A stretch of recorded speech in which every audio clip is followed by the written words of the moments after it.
In teaching entrepreneurship or writing about entrepreneurship, there's a big challenge in it because I think there is no single formula. As you could tell from the last few speakers, it's always a very, very different story.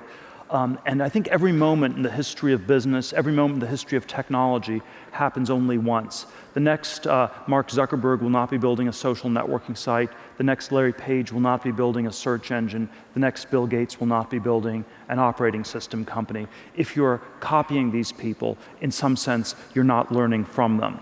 And this is why I think there is no science to business. Science starts with the number 2. It starts with things that are repeatable and experimentally verifiable in one way or another. Whereas I think every great company is one of a kind. And the question is, how do you get from 0 to 1?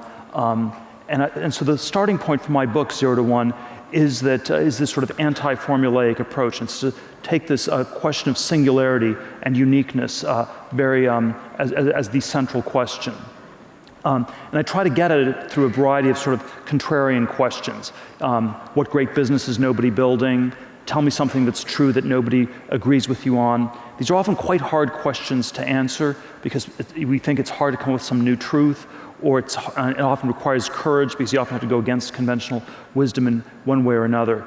I want to maybe share 2 or 3 of these contrarian truths that I believe that people generally don't understand. My book 0 to 1 is a whole set of these things that I believe to be true that most people do not agree with me on. First big truth that comes right out of this idea of unique businesses. I think that if you're a founder or entrepreneur, what you want to aim for is monopoly. You want to aim to build a company that is one of a kind and that it's so far differentiated from the competition that it's not even competing. And I think the conventional wisdom is always that capitalism and competition are somehow synonyms. I believe they're antonyms. A capitalist is someone who's in the business of accumulating capital. A world of perfect competition is a world where all the profits are competed away. If you want to compete like crazy, then you should just open a restaurant in Chicago.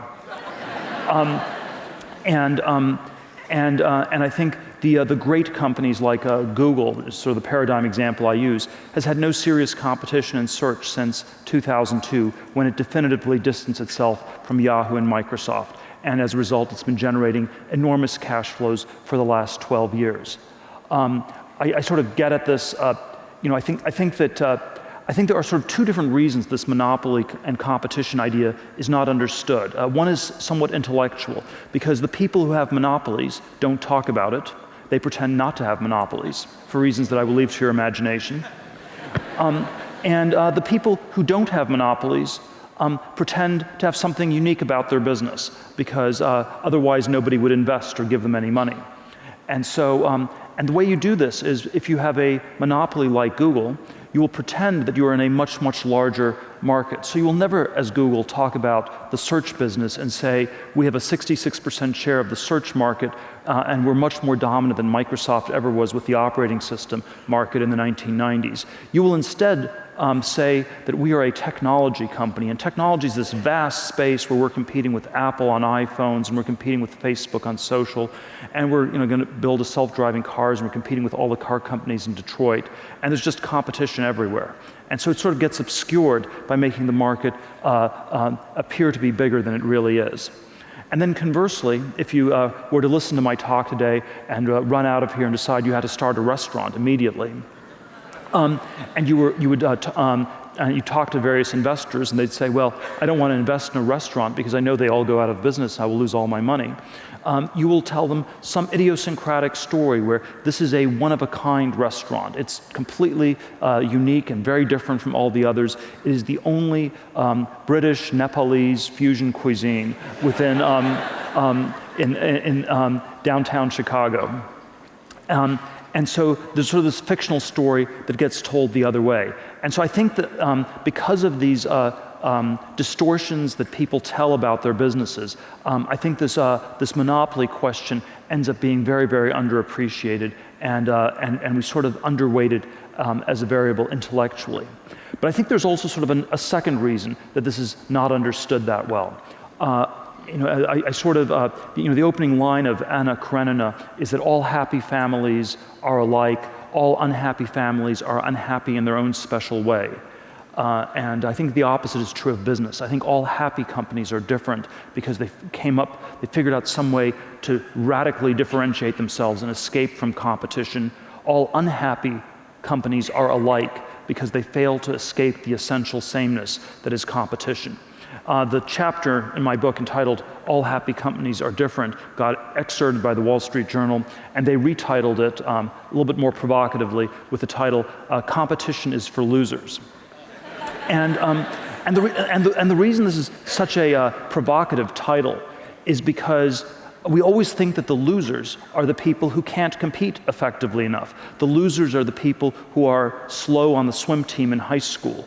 The losers are the people whose grades or test scores aren't quite good enough to get into the right universities or something like that. And so the idea that somehow competition itself is something that we are perversely attracted to is very counterintuitive. And yet I want to suggest that there is always this incredible pull that competition has on us.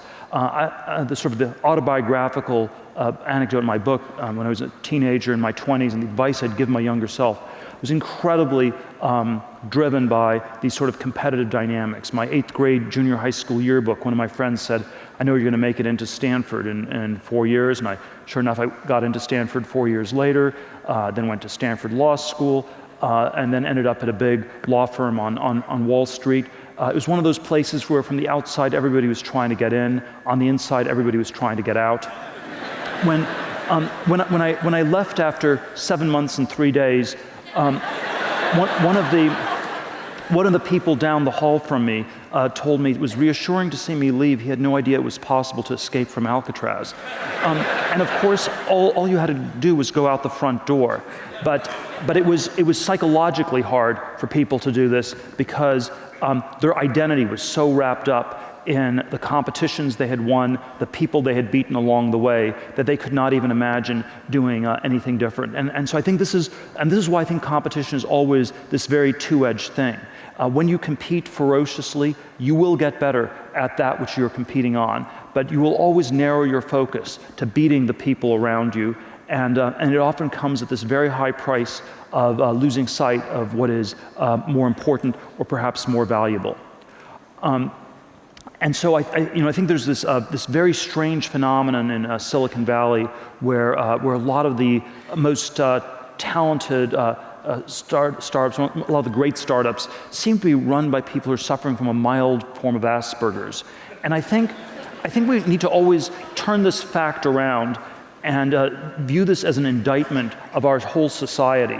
Because what does it say about our society when anyone who does not suffer from Asperger's, who is socially well adapted, will be talked out of all of their original creative ideas before they're even fully formed, who will sense this is a little bit too weird, that's a little bit strange, that sounds a little bit crazy, people are looking at me in a weird way.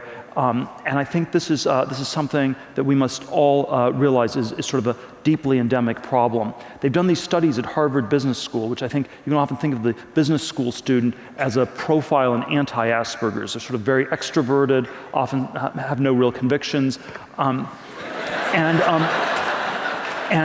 you have sort of a hothouse environment in which you put all these people for 2 years. And at the end of the 2-year process, they've all sort of talked to each other and they've concluded they should all try to catch the last wave. And it's invariably a pretty bad idea. In 1989, they all wanted to work for Michael Milken, just a year or two before he went to jail. They were never interested in tech or Silicon Valley except for 99, 2000 when they timed the dot-com bubble implosion perfectly. And then sort of 2005 to 07, it was all housing and private equity and things like that. And it's easy in some ways to make fun of people in business school or people who are sort of conventionally tracked. But I think we should recognize that we're all very prone to this. Already in the time of Shakespeare, the word ape meant both primate and to imitate. And there is something very deep in human nature that is imitative. It has a lot of good things. It's how language gets learned by kids. It's how culture gets transmitted in our society. But it also can lead to sort of a lot of insane behavior. It can lead to the madness of crowds, to bubbles, to sort of mass delusions of one sort or another. And I think it can, and I think it's, advertising. We always tell ourselves that we're not that prone to this, and I think that's something I'd encourage all of us to rethink. We always think of advertising as something that just afflicts other people, that never afflicts ourselves. I think this is very far from the case. And so the monopoly competition is not just this intellectual failure, it's also this thing where you have a tiny door where everyone's trying to rush through, and there may be around the corner a vast and a secret gate that no one's taking, and you should always find the secret path and go ahead and take that. Two other quick ideas on things that I believe to be true that most people don't agree with me on. I think there are many answers to this question, what is true, that people don't agree with me on. And most of us actually don't think there are that many answers left. We think that all these answers have been discovered. And I sort of give a trichotomy in my book of conventions, which are truths everybody already knows. The other end, there are mysteries, which are truths that we can't that nobody in this world can figure out. And then there are things that are in between that are hard. It takes a lot of work, but if you apply yourself, you could figure those out. And I call those secrets. And I think there are many secrets left. Now, there are certain areas where it's not that promising to look. So, if you were growing up in the 17th or 18th century, there were some empty spaces on the map, and you could become an explorer and discover some more secrets about geography. Or in the 19th century, there were still some empty spaces left on the periodic table of elements, and you could go into chemistry and discover some things in basic chemistry. And so I think geography, basic chemistry, these are areas that have been fully explored. These are areas where you're not going to find any secrets. These are not promising areas where you will discover a new truth that no one else knows, and that can become the basis for a great insight or a great business. But I think most areas are not like this. And I think that there are many directions we can go in where the frontier is still surprisingly close. There certainly has been an enormous amount of ideas and businesses that have been discovered in this IT space for the last 40 years. And there's no reason to think that's going to stop. Around computers, internet, mobile internet, software, there are many things people find. The ideas are often, they always seem shockingly simple in retrospect. They're pretty hard ex ante. When we came up PayPal with combining email with money, that was a secret. It was not an easy thing to figure out. No one else in the world had figured it out, but it was far from impossible to do. And once we came up with the idea, we thought, wow, it's amazing no one's thought of this yet. We have to really execute fast before anyone catches up. And so I think there are many things, there are many secrets like this that are left to be discovered. And we see this with all the new businesses that emerge in these areas. I actually think that we should try to find some in a number of other areas. So I think that everything from biotech to space technologies, all sorts of other areas of technology, I think have been somewhat underexplored in recent decades, and that it would be good if the cone of progress were not just this narrow cone around computers and the world of bits, but were expanded to include the world of atoms in many other ways. So, second idea is there are many secrets left for us to discover. Third idea that I'll end on, and this is the basic dichotomy in my book. I think for us to have a successful 21st century, we're going to have both globalization and technological innovation. And I think these are two very different modes of progress. And people often use these words interchangeably, and I think that's always a big mistake. I draw globalization always on an x-axis. I describe it as copying things that work, going from one to n, horizontal or extensive growth. China is the paradigm of globalization today, and to first approximation, what China needs to do in the next 20 years is just copy everything that's working in the West. You can maybe skip a few steps, but if it executes against that, the people in China will be much better off in the decades ahead. And then I always draw technology on the y-axis, and I describe it as vertical or intensive growth, doing new things, going from 0 to 1. And we can sort of see this big difference between globalization and technology if we think about the history of the last 200 years. There have been periods of globalization, there have been periods of technology. The 19th century was a period of both. From 1815 to 1914, you had tremendous technological progress and tremendous amounts of globalization taking place. After 1914, with the world wars, communism, all sorts of other events, globalization sort of went in reverse. The world became a much more disunited, much more fragmented sort of a place. But technology continued to go at a ferocious pace. And I would argue since maybe about 1971, when Kissinger went to China and globalization restarted, it began at a ferocious rate the last 40 plus years. Technology's been going a little bit more slowly, where it's been, as I already said, a narrow focus on computers and a little bit less of other things. So the last century, unlike the 19th century, has been a period where we first had lots of technology, but no globalization, and we've now had a more recent period where we've had lots of globalization, but only limited technological progress. And this change is reflected in a very different way in which we talk about today's world. In the 1950s or 1960s, we would have described the world as being divided between the first world and the third world. The first world was that part of the world that saw relentless, accelerating technological progress. The third world was that part of the world that was permanently stuck, permanently screwed up in one way or another. So no globalization, but lots of technology. Today we would divide the world into the developed and developing nations. The developing nations are those that are copying the developed world. And so this developing dichotomy is a pro-globalization dichotomy. It's sort of a convergence theory of history where the entire world will become more and more homogeneous as globalization continues apace.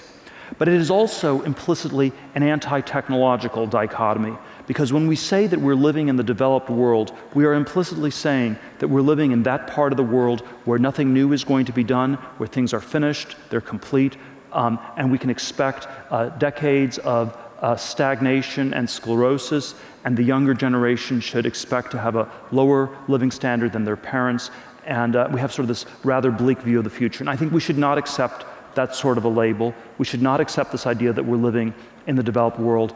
And so I will end by saying that I think we should always return to the very contrarian question, how can we go about developing the developed world? Thank you very much.